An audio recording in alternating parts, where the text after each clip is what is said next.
I'm excited to be welcoming David Raphael from the Grandparent Network to our program here. The program is being recorded, and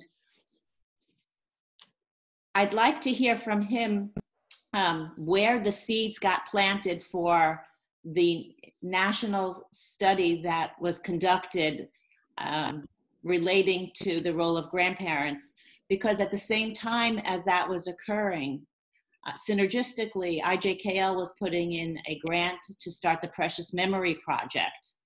And having seen some of the early results, I'm feeling like we are so synergistically aligned with a shared vision.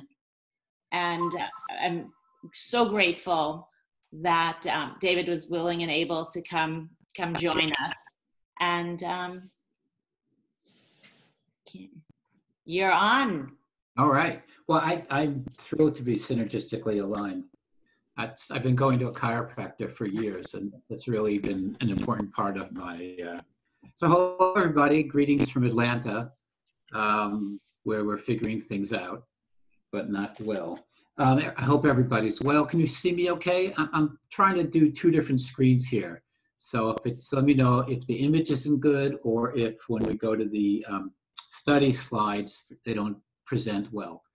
The Jewish Grandparents Network was founded about 3 years ago. I know that because my granddaughter is almost 3, in a conversation with Lee Hendler and I, who is the co-founder and president, recognizing that a couple of things. One is that grandparents play an unrecognized role, important role in the lives of their families and in transmitting Jewish values. And that role has gotten more complicated in terms of physical distances, the changing dynamics of today's Jewish family, and that it's really the Jewish community at large does not either recognize or support or had not recognized and supported grandparents in these central roles. And we spent the first 4 months of our new organization talking to people and getting affirmation that this was a really good idea. Everybody said, this is great. How come no one's done this before? And no one was really prepared to fund us because everybody we spoke to in terms of the major foundations said, well, that's great. However, our focus is young adults. Our focus is, so we just keep on running to that. And finally we said, I think what we need is some data to drive this. So Harleen Appelman, who is the executive director of the Covenant Foundation, suggested that instead of just doing an academic study, we do a market study. And we found somebody, Karen Rutkowski of Impact MPO, who did a combination. Karen has a background both in the nonprofit world and in the marketing world. At the same time, she was doing our research. She was doing a research to assess dog food. So I don't know how you do that. You really can't do a questionnaire for dogs, but okay. So we did that study, and we had 2 different cohorts. We had a cohort of 1,000 folks in our random sample, which we engaged through a random sample firm. And then we reached out to partner organizations and through Jewish media to invite grandparents to participate and to be, and we call it the outreach sample. So we'd have comparative data. And we had close to 7,000 people responded. And everybody was blown away because they had never seen any kind of response like that. And so that's why we did the research. And now we've been using the research in a couple of ways. In one way, we're using it to drive and to guide our path forward. What do we think about what's important? And we've been using it as a advocacy tool. We've made over 30 presentations this last year alone to synagogues, to JCCs, to federations, to communities, talking about the findings and the implications they have for grandparents and their families and for the Jewish community at large. So we're really delighted not only to have done the research, but now we've really put it to use. And we spent a lot of time thinking about how to present it in a way that people would be able to read it and hear it. And you'll see if you go online, the study is available for everybody to view. We were particularly paid attention to the graphics, the presentation. We didn't want any stock photos, so we engaged an illustrator who did wonderful illustrations. So the data is there. The findings are on our website for everybody to use and access at no cost, and we hope you will, and I'll tell you how to access that when we're done.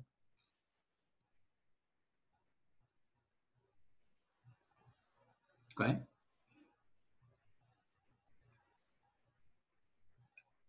Did you hear that? I'll be your acknowledgement. That's amazing. Thank you. When you're ready, I'll switch. I'll put on. Tell me any questions before we go to the findings. Can't wait to see them. Okay. Well, in that case, I will go find them. Give me a minute. Okay. Sometimes it takes a minute. I'm going to go here, and then sometimes it takes a second because the PowerPoint presentation uses up a lot of memory. So give me a minute. Play from start. Okay. And see, how do I do this? Okay. So now we're going to share a screen. Oh, this is spectacular. Do you see that? We see that. I'm stunned. Okay, we're going to end now because it only could be downhill from here. Yeah. All right, you ready, guys? Yes. Please stop me at any point, and I'll answer whatever questions I can. Okay, so how do I move this forward? Let's see. There you go. So this is our a new mission statement. We seek to engage grandparents. Grandparents are our primary audience, and engage, education celebrates grandparents so they can fulfill their roles and elevate these families as the cornerstone of Jewish life. So we believe that families are essential and that grandparents are essential to families. So this was the first study done ever on grandparents, and there have been studies that kind of tangentially related to grandparents, but this was the first one focused exclusively for grandparents. As I said, we had about 1,000 folks in the representative sample and an outreach sample of close to 6,785. The survey was 20 minutes. We focused grandparents ages 55 to 80, not because we think they're better or because other grandparents over 85 are not important, but we wanted to focus on grandparents who had pre-college kids. The grandparents had to self-identify as Jewish. They had to reside in the United States, and they had to have at least one grandparent under the age of 18 living in the United States. That was their focus, rather than grandkids who were older. We looked at 5 or 4 different things. We had demographics, attitudes and beliefs, needs and behaviors, and aspirations is actually something else we looked into. We did a deep dive into the relationship with one grandchild, and let me tell you why we did that real quickly. We asked a series of questions about a relationship with a specific grandchild because we wanted to get a sense of the nature of the one-on-one relationship. Had we done that with every grandchild, if somebody who had 10 grandchildren, I think my sister has 35 grandchildren because she's, Baal Tshuva, it could have been a 5-hour survey. So what the study did is it randomly selected one grandchild and focused in on the relationship between the grandparent and the grandchild. Okay? So here's some of the demographic data. The grandparents that we studied, kind of by and large, the focus groups was really between kind of 65 and 74, was about 60%. You see the breakdown denominationally, kind of reflective of the Jewish community at large. And you see the marital status, 80% give or take of the grandparents we interviewed were either married or living with a partner, 10% widowed, and another 11% were either married, were either divorced or separated. We saw that the grandparents today are actually Jewish grandparents quite well-to-do. About half of them, give or take, have a revenue of $100,000 or more a year. That's before taxes. And about a third of them, what's about 29%, have income of over $150,000 a year. Keep in mind that this is, even though that this cohort, about 2/3 of this cohort are retired. Okay. By and large, grandparents have 2 to 3 kids. 57% have 2 children, and about 54% have either 1 or 2 grandchildren under the age of 18. 47% of them live within an hour of their grandkids, and 39% live 5 hours or more. That has implications, obviously, in terms of how organizations thinking about promoting grandparent-grandchild programming. And we have statistics, by the way, in terms of the amount of time that grandparents who live within an hour spend with their grandkids. So we asked about the faith of the parents of your grandkids, and 53% of grandparents report that at least one of the grandchild's parents does not identify with Jewish. And then we see on the right how those kids are being raised. 15% Jewish only, 23% Jewish in another faith. People, this is kind of the good news, bad news, or glasses half empty, half full, that that only 20% is being raised in another faith only leads us to think that there's an opportunity to engage kids who are being raised in a multi-faith family, to engage them creatively in a Jewish life of meaning and value. I'm going to stop for take a breath and see if anybody has any questions. And I can't see you, so you please,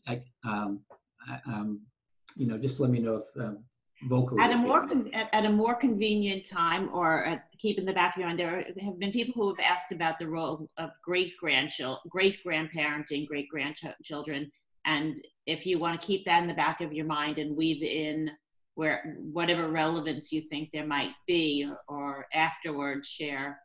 Yeah, I mean, I'm not an expert on that, but I will tell you my thoughts when we're done. David, yeah. This is Sheila. I wanted to know, when you said they focused on one child, you mean one child in each of the grandparents, or one child, period? So each person who filled out, let's say you, my wife and I each filled out the survey, and let's say we had 5 grandkids. Right. So the study, the survey platform would randomly select one grandchild for my wife, and that could be, let's say, Shlomo, and it would randomly select one grandchild for me, and it could be Bracha. The reason we did it randomly is, even though we say we love all our grandkids equally, everybody would choose probably the one who goes to day school, who did their bar mitzvah by heart, whatever it is. We're more apt to describe those grandparents that maybe reflected the characteristics that the participants felt we might be looking for. And we've got a lot of comments that saying, well, how can we maybe choose this grandchild? Well, otherwise it wouldn't be random. Okay, fair enough. Okay. This is an interesting slide for us. By and large, now recognize that this is not just grandparents who have strong Jewish backgrounds. This is all Jewish grandparents, right? And a random sample, legitimate or valid at a 90% level. So of this cohort, 71%, by and large, 70% down the line, it's important for me to transmit Jewish values. It is important for me to teach my grandkids about Jewish heritage. I want my grandchild to have a strong connection to Judaism. I want my grandkids to be interested in Jewish activities. Then look, the last question, it is important for me that my grandchild marries a Jewish partner at 38%, basically almost reversing the other findings. And I think what that tells us is that grandparents today recognize that by and large, the train has left the station or the horse has left the barn, whatever euphemism you want to choose. That we recognize that multi-faith families is really majority in today's Jewish community. And at the same time, we continue to be invested in engaging our grandkids Jewishly to be part of our Jewish life. And I think we have to figure out together what that looks like. We looked at the kind of things we did with our grandkids. These are the activities they've done in the last year. And you see on the left, by and large, grandparents are doing much greater amounts of secular activities than they are doing Jewish activities.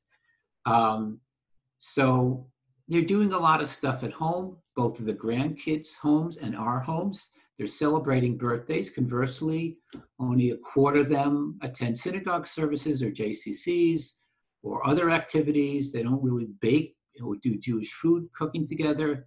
Only 20% of them are talking about Jewish books. So part of when we engage other organizations and communities, we say to them, how do we kind of get into people's home and engage folks Jewishly, perhaps in those activities that they may do on a day-to-day basis? That's why, we think organizations like PJ Library are so effective, because they could really bring Jewish life into the home.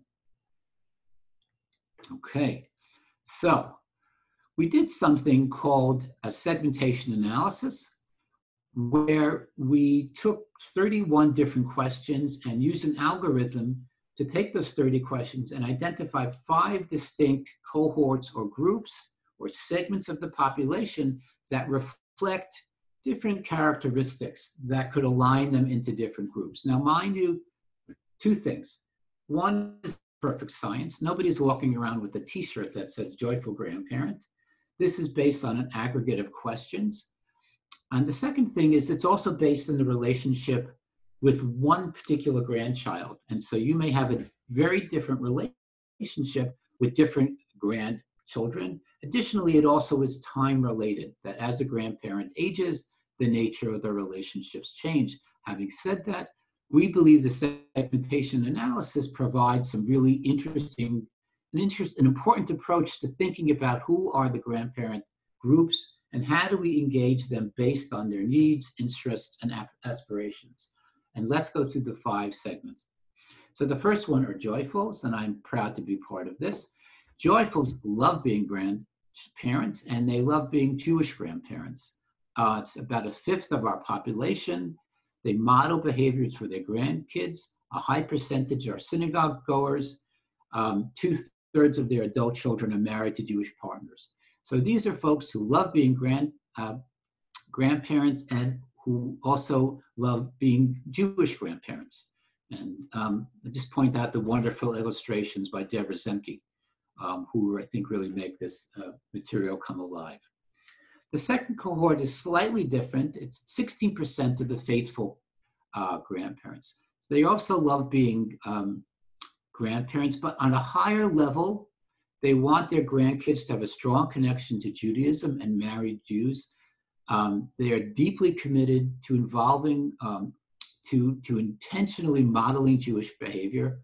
They're the highest percentage of synagogue goers. So these Jewish they're Jewishly walking the walk and talking the talk. And they're not necessarily Orthodox. This doesn't skew Orthodox. This is Jews from all denominational backgrounds. So these are grandparents who very, very strongly believe in the importance of transmitting Jewish values. The third cohort is called secular grandparents, and we're not crazy about this name, but bear with us. We struggled more with the name than we did with the findings. So this is 23% of our national sample. So they genuinely involved and confident in their grandparent roles. They take great pleasure in it. They enjoy being part of their multi-generational families, but they're not modeling on a regular basis Jewish faith or practices. So they don't, and they're significantly less likely to describe themselves as Jewish. Only 1 in 5 are synagogue goers, and 2/3 of their children have chosen partners who are not Jewish. these are folks who love being Jewish, who feel that being Jewish is important, but they're not modeling it on a day-to-day basis in their own lives. The fourth category are wistful grandparents, and that's 1 in every 5 grandparent reports that they're challenged with the challenges with the multi-generational relationships. They want to be more involved with their grandkids, but family dynamics get in the way. That could be disagreements with the parents. They're significantly less likely to have interacted in the past year with their grandkids. Their ideas about child rearing different from those of their grandkids, and about 40% are synagogue goers. So these are folks often who want to be more connected to their grandkids, but multi-generational or intergenerational dynamics get in the way. And my guess is that all of you probably can identify somebody you know who's been frustrated or challenged or saddened by these intergenerational dynamics. The last category are detached. They're not really engaged Jewishly, nor they see themselves interested in passing on Jewish practices. They, by and large, are satisfied with the relationship, but often age or health gets in the way of their ability to be engaged in grandparents on an ongoing basis. And you see that, by and large, their Jewish connections are much lower. So those are the 5 groups. I'm going to stop for a second for questions. Yeah, I have one. Yeah.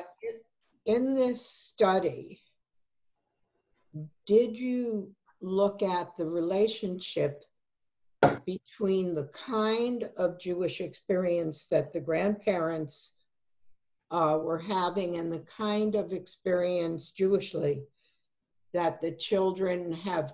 For instance, if within one family there was a renewal or reconstructionist group cluster of children, and maybe an Orthodox older family parent, and then perhaps another child was raising the children, let's say, conservatively. Was there any work done on the various aspects and the intermingling of the families? Yeah, so, I think that's a great question.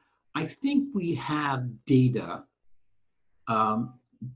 We certainly have data on denominational affiliation. I think I have to double check to see if we have data on the denominational affiliation of the children. We do have data, and we have looked at data regarding practices, attendance at synagogue, Jewish day schools, So we're able to see generationally any changes between practices religiously. And we have looked at that. I don't remember the data offhand, but we do have that. And we have used it in sharing it with prospective funders as well.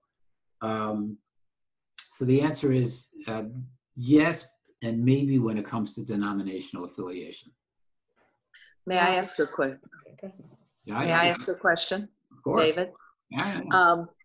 I want to go back to before when I couldn't ask the question, I couldn't get in. You said that 53% of grandchildren are being raised in a household where one parent is not Jewish. Right. And you said of those, 50% are being raised Jewish. I don't think that's what I said. That's a nice number. 20% are being raised in another religion. No, I don't actually think I said that. Let me go back. Okay, that's what I wanted to clarify and ask what the additional percent was. Give me a minute there. Okay, thank you. Okay. Yeah, we're gonna have to go the other way when it comes. I apologize. No, that's all good. Okay, so 15. Oh, are being raised Jewish? That's what it says. Oh, I read that wrong. Okay. And then another 23% Jewish in another faith. So in another faith. So it's more in the other faith? Well, it just, that was the answer. That was the, I guess there was, children are being raised with the combination of Judaism and whatever the faith is. So those combined make what, 38%? I think that's right. Oh, so there is a category where they're being raised with both values. Yeah, then that's a Jewish and another faith is that category. Okay, that's what I needed. Thank you. Okay. So in the Jewish and another faith category, was there any indication as to the percentage of time devoted to each background? No, there wasn't. And I think, I think that would be a hard question to ask, but that wasn't in there.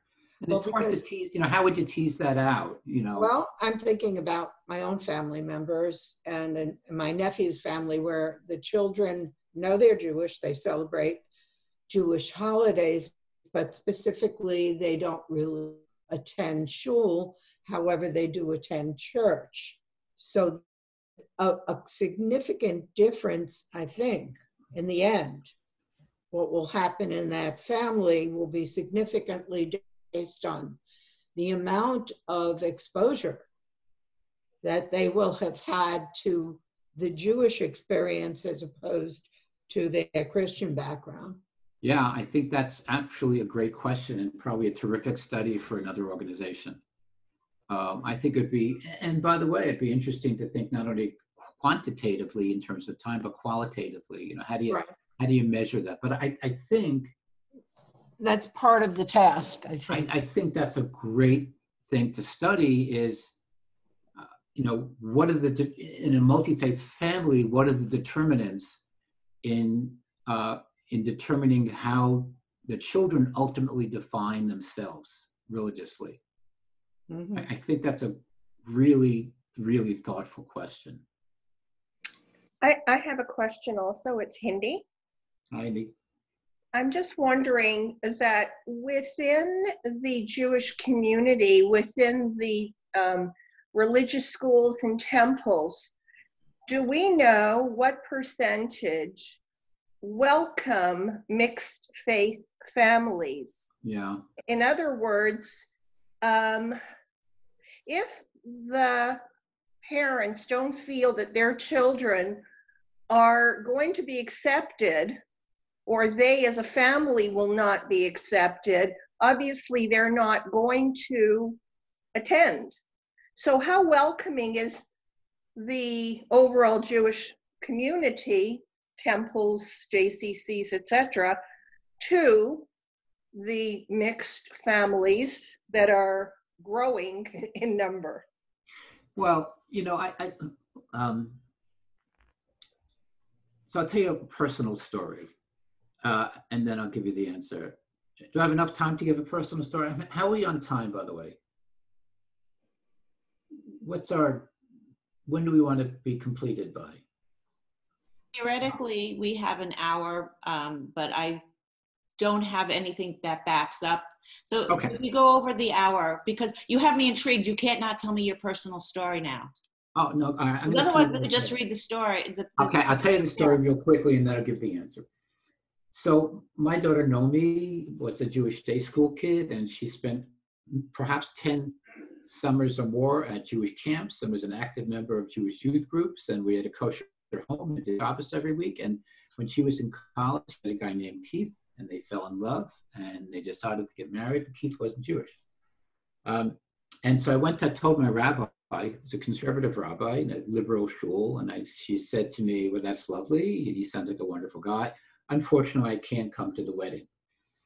And then somewhere along the line, Keith decided to convert, not because my daughter asked him, because he wanted to. And when I told my rabbi that, she said, oh, great, I'm coming to the wedding. And I wanted to say to her, screw you. I mean, where were you when I needed you? When I needed my community to be welcoming to my family as they were growing, you weren't there. And, Lee Hendler has 5 kids. I think 3 of them are intermarried, and none of them could be married by their rabbi who they love, who they've grown up with. So I think it really varies from community to community. Hillel, where I worked for 30 years, basically anybody was welcoming, but we didn't decide how they got to, who who got to be Jewish. The only place it got complicated is when folks who were Jews for Jesus applied for Israel birthright. That's a whole nother discussion. But and when we did this survey, we said anybody who identifies. So I really think it's very uneven in our Jewish community. The only reason I'm really asking that is my son married outside the religion. And Christmas was welcomed in the home, but he took the kids to shul for Rosh Hashanah Yom Kippur and then sent them to a Hebrew school on the weekend. When it came time, and it was Reconstruction. Yeah. And this is in Toronto. When it came time for the older one to be bar mitzvahed, they said he couldn't be bar mitzvahed unless the mother converted. The mother was not prepared to convert, and so they said he could not be bar mitzvahed. Now, my son had 3 boys in the Hebrew school, which obviously he pulled out. Fortunately, in Toronto, I was able to find a temple called Habonim, which was made up of Holocaust survivors, and they were non-denominational. So my oldest grandson had a bar mitzvah, but none of the other ones did. And those boys could have stayed within, but there was no place I could find a home for them. Well, so this is an important discussion to have. Just sharing. Yeah, listen, I think, let me tell you 2 things. I think the Jewish community is shooting themselves in the foot. And I'm going to say this is not my organizational perspective, this is a personal perspective, that unless the Jewish community moves beyond patrilineal and matrilineal descent as determinants as who we include in our community, we're going to continue to be in significant trouble. The demographics are not working for us.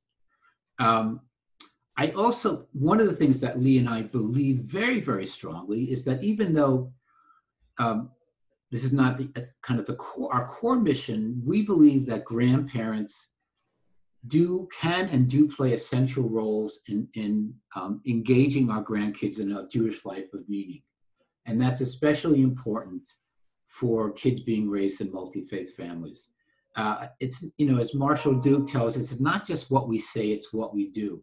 When they come into our house and there's Jewish art and there's Jewish mezuzot and whatever, or we bake challah with them, that makes a significant difference. We don't need to sit down with our grandkids and study a daf of Talmud every day.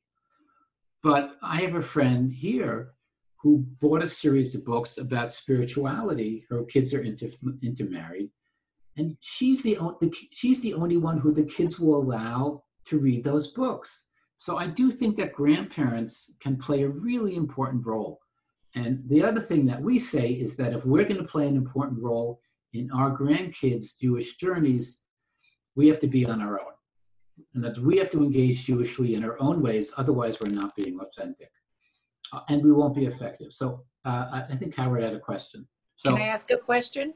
Yeah, I can't see anybody, so. Carolyn, my name is Carolyn. Hi, Carolyn. Hi.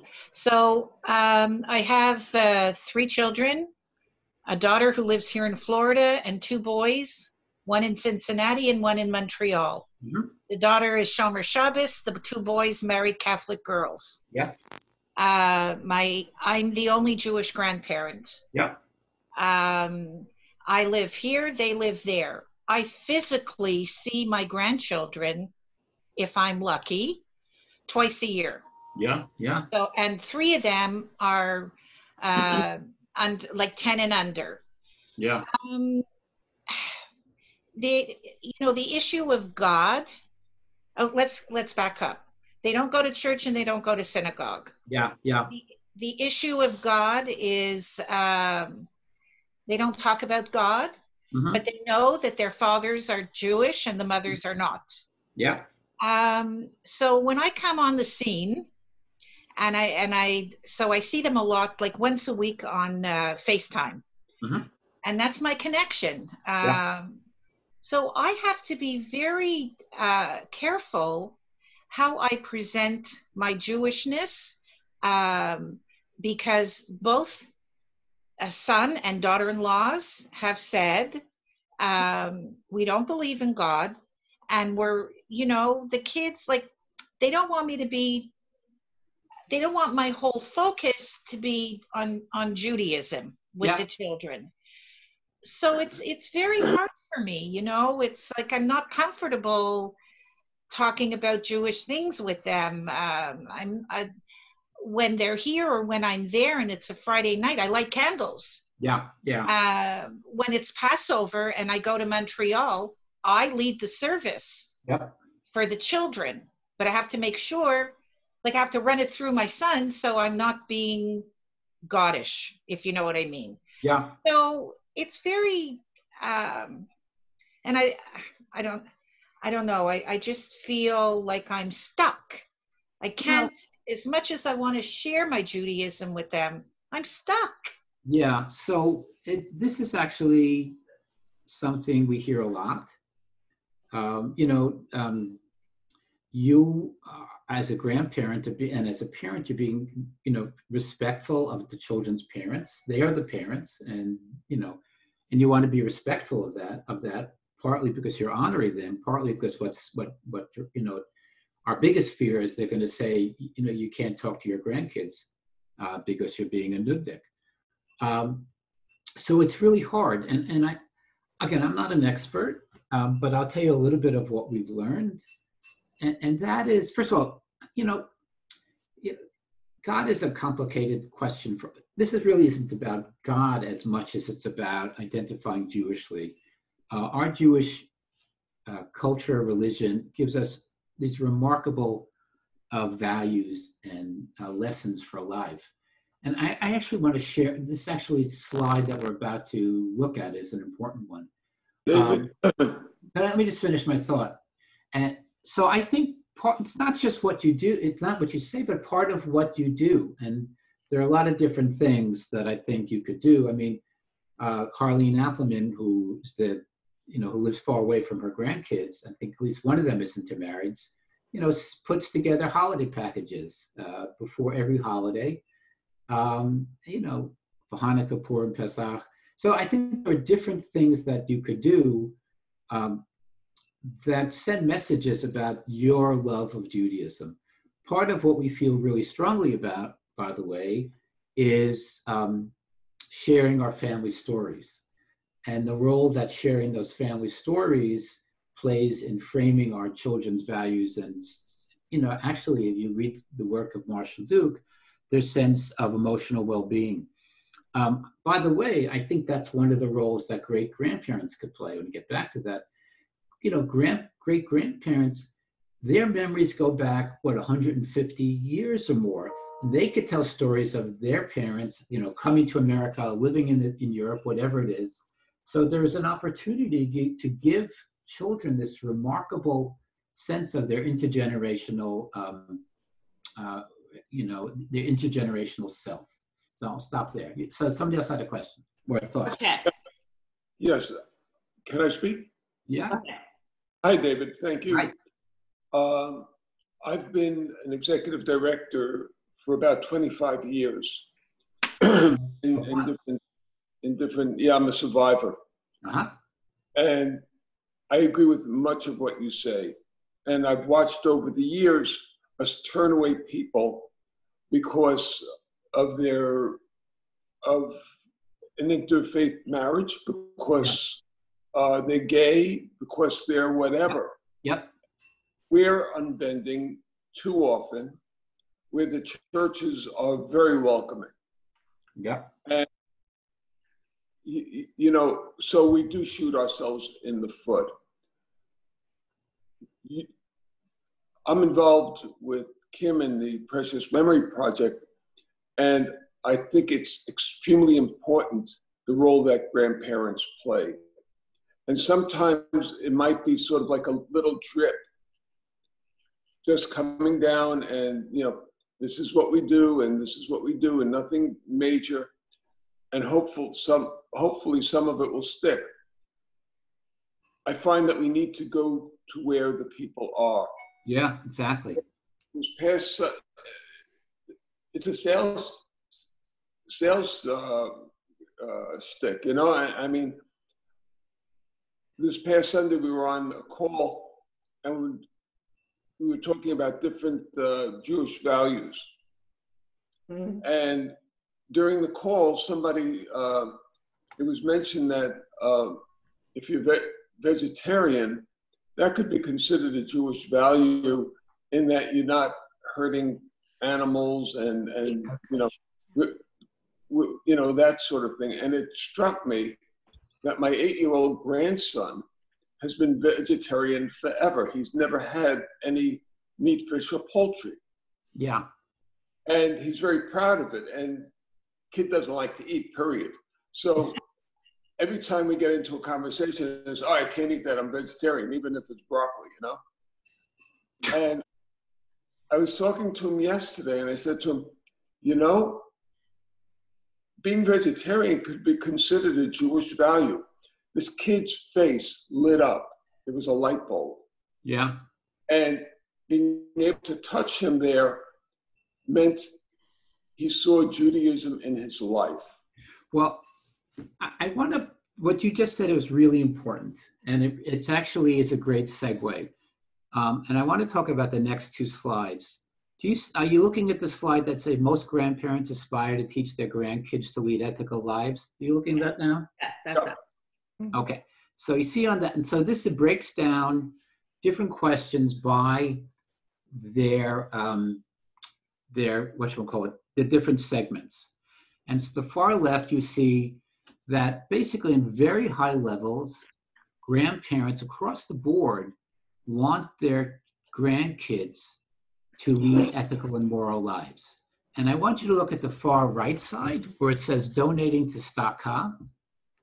Now you would think that donating to tzedakah would be essential to leading an ethical, moral life, but there is this gap even among the joyful and the faithful groups. Joyfuls are reporting at an 85 or 90, probably 90% level that they want their kids to lead ethical and moral lives, and then it dips down to about a 70% level when it comes to donating to charity, and even lower in the secular, wistful, and detached.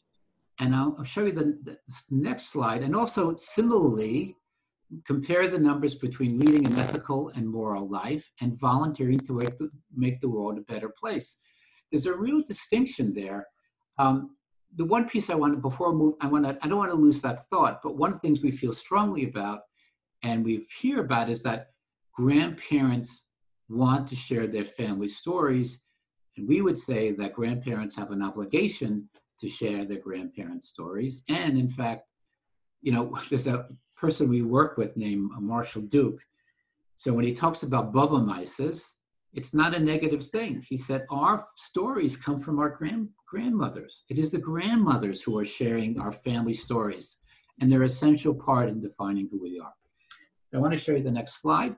So, where do I want? So look on, it's like on the top. So interest in passing on specific Jewish concepts and practices is largely limited to joyful and faithful grandparents. The fourth chart over on the top, connecting Jewish values to everyday life. So except for the joyful and faithful, its grandparents don't see themselves as, it's not important for them to connect Jewish values to everyday life. And we think that's an important opportunity for grandparents to be thinking about it. How to, you know, absolutely being a vegetarian is consistent with Jewish values. So, you know, listen, you know, issues that came up around the times we were dealing, let's say, with immigration issues. Well, who is it who said, welcome the stranger? Ger chayita b'yitz, you know, be'eretz Mitzrayim. You are a stranger. How are you going to welcome strangers? That's the Jewish values. So I think part of what we think a lot about is what it means to connect Jewish values to everyday life. And you could look at these, all of this information is online, and you could look at it another time. But, you know, other things that are important, grandparents do want to, by and large, share the story of the Jewish people. Interestingly enough, that by and large, grandparents are not that interested in sharing on the value of celebrating Shabbat.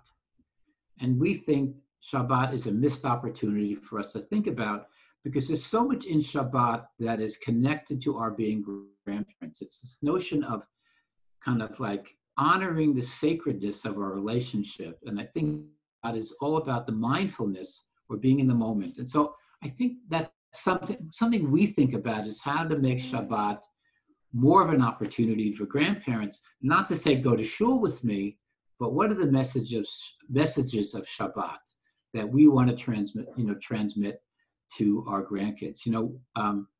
We still every Shabbos bless all of our kids, even though they're not nearby. And now our son and daughter are blessing their granddaughter Bina. Now that doesn't have to be Yivarechecha Hashem v'yishmerecha, can be a different blessing, a blessing that you make up. But this notion that Shabbat is all about recognizing our blessings is something that I think grandparents can advance. I'm going to move on because I think 2 or 3 more slides and then we'll be done. What we discovered, by the way, is that participation in Jewish life. So we see that by and large that grandparents, about 40% of grandparents across the board are somehow connected to a synagogue or minyan. That obviously drops with secular, and among wistful it's high. And you compare that, for instance, with JCC membership. That JCC membership for grandparents is actually pretty low. And in fact, I think in a slide that's coming up, we'll by and large see that grandparents are not doing stuff with their grandkids at JCCs, something that we've discussed a lot with the Jewish Community Center Association.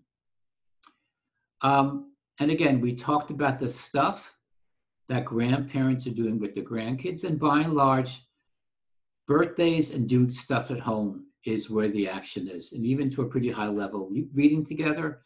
And so that's why we say, and I think we spoke about it here, we have to figure out about how to kind of get, how to connect with grandkids in their own home and in our homes. And that's one of the reasons we think PJ is such a good opportunity. It's one of the reasons we're spending a lot of time thinking about how to elevate connections between grandparents and their grandkids on Zoom and FaceTime and other video media. Okay, I think it's 1 or 2 more, just to see what thing grandkids are doing with their grandparents doing with their grandkids. Hanukkah is pretty high, so is Thanksgiving. Surprisingly, Pesach celebration dips down fairly precipitously. Grandparents are not attending our holiday services with their grandkids, but I don't like going to services on high. Why would I schlep my granddaughter along? I do, of course, but it's it's not something that grandkids going to win. So finally, and I think this is the last slide, when we think about how we engage different groups, so with the joyfuls and faithfuls,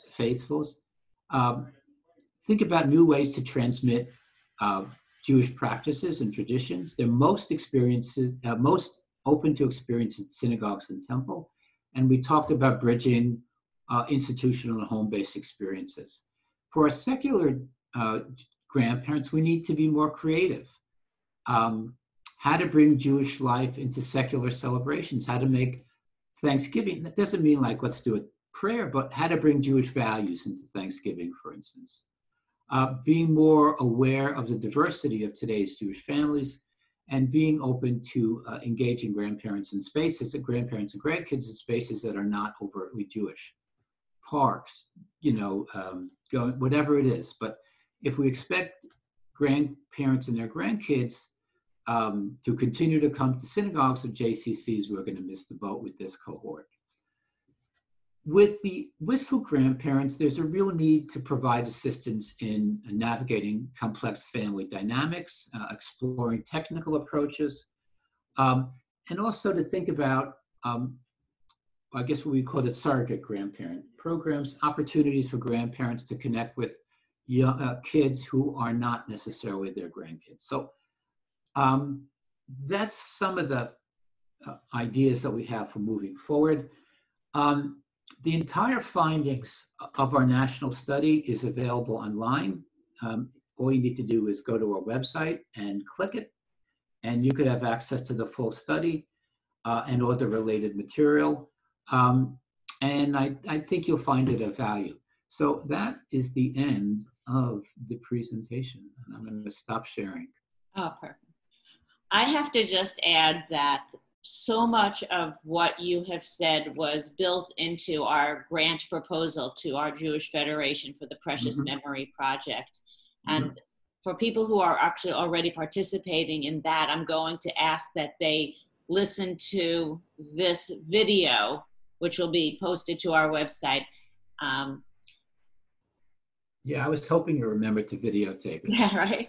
And we're going to, and just so many of the ideas, and I'd love for IJKL to be creating a specialty, an area of excellence called the Precious Memory Project, and include in that programming to give people ideas of activities and to train grandparents. In the age of Zoom, you know, us as grandparents had no idea how competent we could be at using Zoom. And it's certainly ways of creating those bridges. Anybody? I have a question. Can I ask a question? Of course, Julie, go right ahead. Thank you. Well, first of all, this was fascinating. I'm a new grandmother. My grandson is 7 months old. Mazel tov. Thank you. And of course, it is a mixed marriage. My question has to do with, I don't want to butt into my son's marriage. So my husband and I are giving a lot of thought as to how to go about doing the kinds of things that you just taught us. How do we include our son? Do we just step in? And for example, I'm thinking it'd be fabulous to light candles Friday night on Zoom because they live in New York. So how careful do we have to be with our son? He's the Jewish one, obviously. My granddaughter is not Jewish. So do you understand my question? Well, first of all, you know, from where I sit, your granddaughter is Jewish. Your daughter-in-law is not Jewish. I meant my daughter-in-law, yes. Yeah. So I absolutely understand your question, and it has to do with all elements of raising how your grandkid is being raised. You know, my daughter Naomi, who I adore her, and she's doing a magnificent job in parenting. I love watching her. I get such nachas. Having said that, you know, there was a time like, you know, she was brushing Bina's hair once a week, and it made me crazy because her hair was like. So what do I get to, what do I say? Well, the answer is really nothing. So I would say, again, I'm not an expert. I'm a social worker, but I'm not a clinician. I think the best thing to do is to ask them, to say to them, this is important to me. Obviously, I want to be respectful of who you are and how you like, but this is also important to me. Here's some of the ideas I have. You know, can we light candles together? Can we do this? So I think if I began my relationship with my daughter and my son-in-law, because I do this for a living, saying, I'm going to be over careful about everything. I'm going to ask your permission for everything. She says, well, we trust you. I said, I know you do, but I really want to earn that trust. So I'm over careful in asking, because they're the parents. And so I would say the answer is to say, ask. These are being Jewish is important to me. I'd love to share it. Here are some of the things I'd like to do. What do you think? I think if you try to do it covertly, it would be a problem. Marcia has a question. Yeah. Hi, Julie. Julie and I were just realizing how much we have in common. I have an 8-month-old grandson, and I also have a 4-year-old grandson. And my daughter and son-in-law live on the other coast of Florida, and luckily they're close enough that we get to see them fairly regularly. And we will be moving over there to be more of a presence in our grandkids' lives. And you know, it's to say that my daughter went to Jewish day school, and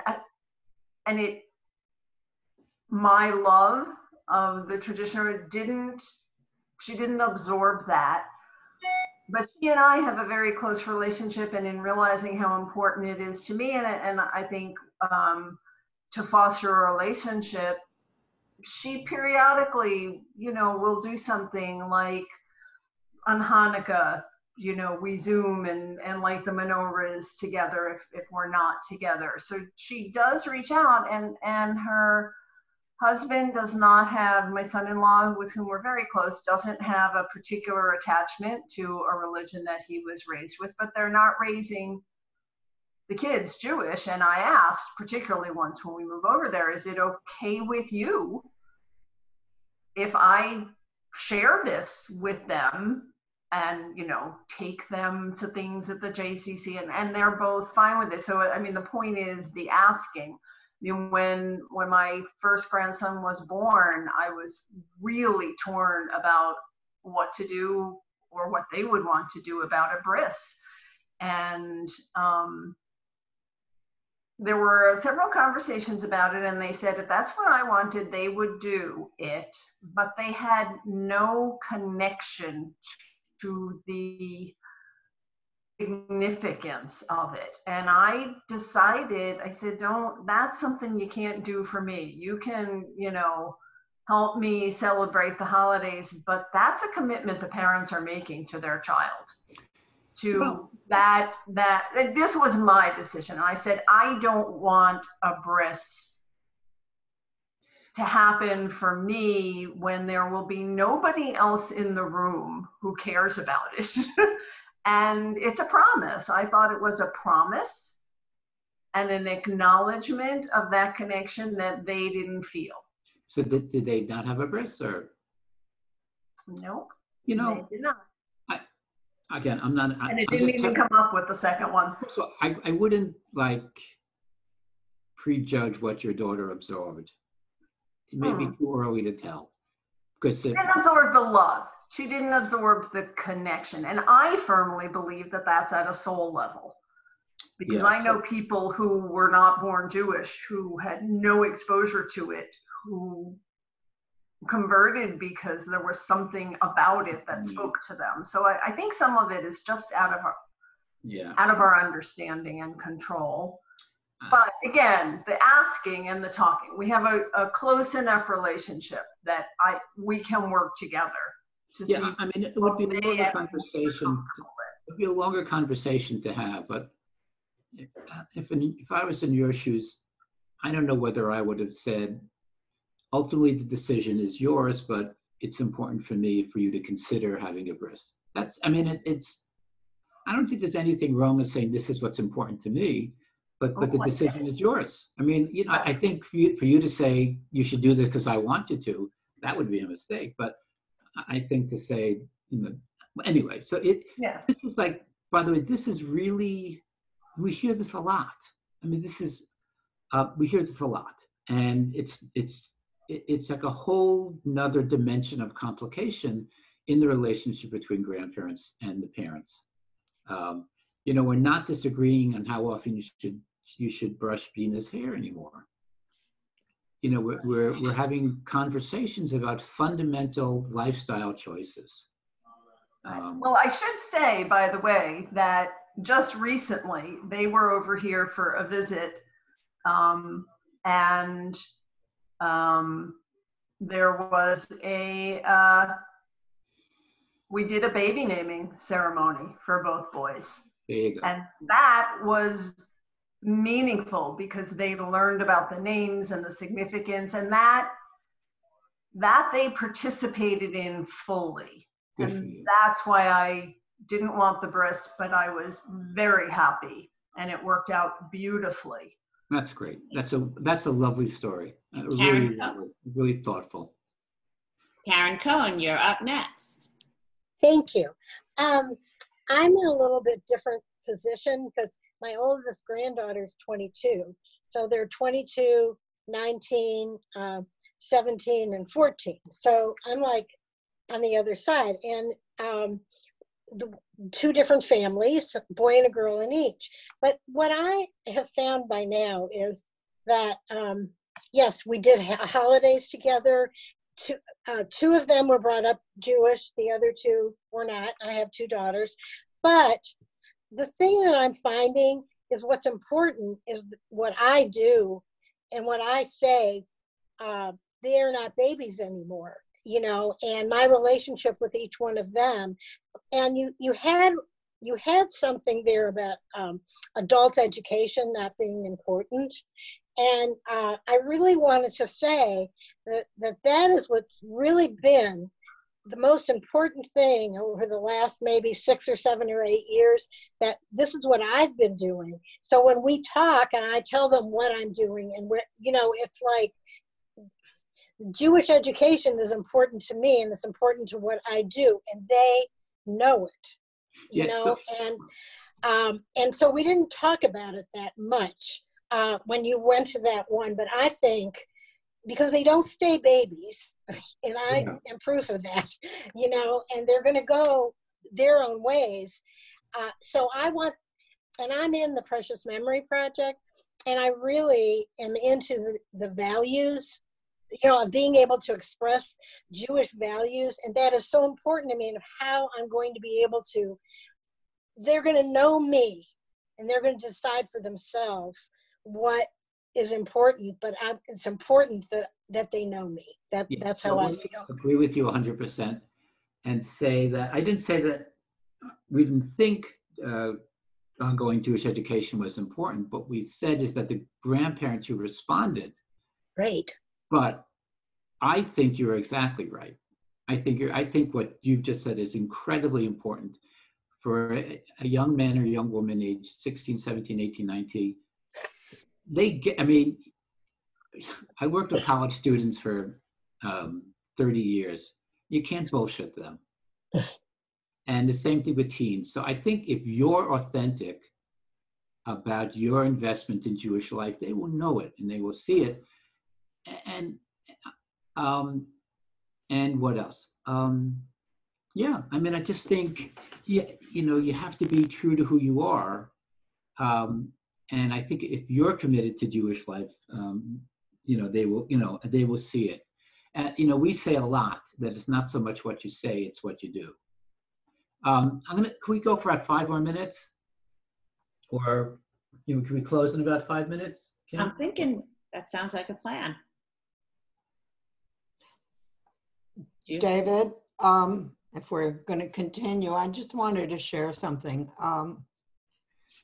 Having grown up in a family where Jewish values were practiced but not discussed, and having married somebody who was agnostic when we first married,